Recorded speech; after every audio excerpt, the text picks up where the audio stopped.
Ready to move in premium triplex villas at Bachupally APR projects. రాయే రక్తం రాజకీయం ఇప్పుడు ఏపీలో ఇదే హాట్ టాపిక్. మొన్న సీఎం జగన్ ను రాయితో గురి చూసి కొడితే నిన్న జనసేన అధినేత పవన్ కళ్యాణ్ పైకి ఓ రాయి దూసుకొచ్చింది. అయితే గురి తప్పి దూరంగా జరగడంతో ప్రమాదం తప్పినట్లయింది. ఎన్నికల ప్రచారంలో భాగంగా పవన్ కళ్యాణ్ గుంటూరు జిల్లా తెనాలిలో ఆదివారం పర్యటించారు. అక్కడ జనసేన అభ్యర్థి నాదెండ్ల మనోహర్ కు మద్దతుగా వారాహి విజయబేరి యాత్రలో పాల్గొన్నారు. ఈ సమయంలోనే ఓ ఆకతాయి జనసేనాని పైకి రాయి విసిరాడు. అది వారాహి వాహనానికి దూరంగా పట్టడంతో ఎటువంటి గాయాలైతే కాలేదు. దీంతో అందరూ ఊపిరి పీల్చుకున్నారు.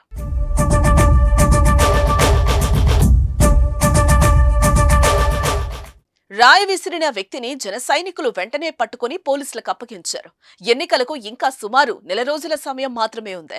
ఇలాంటి సమయంలో ఏకంగా సీఎం పార్టీ అధినేతలపైకి రాళ్లు విసరడం ఉత్కంఠ రేపుతోంది. తమ నాయకులు భద్రతపై పార్టీ శ్రేణుల్లో ఆందోళన నెలకొంది. ఇలాంటి పరిస్థితుల్లో ఎప్పుడు ఏం జరుగుతుందో అని భయపడుతున్నారు. వరుసగా ఇలాంటి ఘటనలు జరగడంతో పోలీసులు అలర్ట్ అయ్యారు. పటిష్ట బందోబస్తు ఏర్పాటు చేస్తున్నారు. మరోవైపు విజయవాడలో జగన్ పై జరిగిన దాడిపై రాజకీయ దుమారం చెలరేగుతోంది. వైసీపీ, టీడీపీ, జనసేన పార్టీల మధ్య మాటలు తూటాలు పేలుతున్నాయి.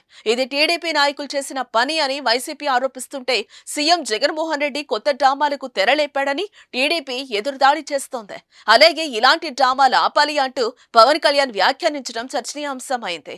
మరి ముందు ముందు ఏపీ రాజకీయం ఎలా మారుతుందో చూడాలి. మరి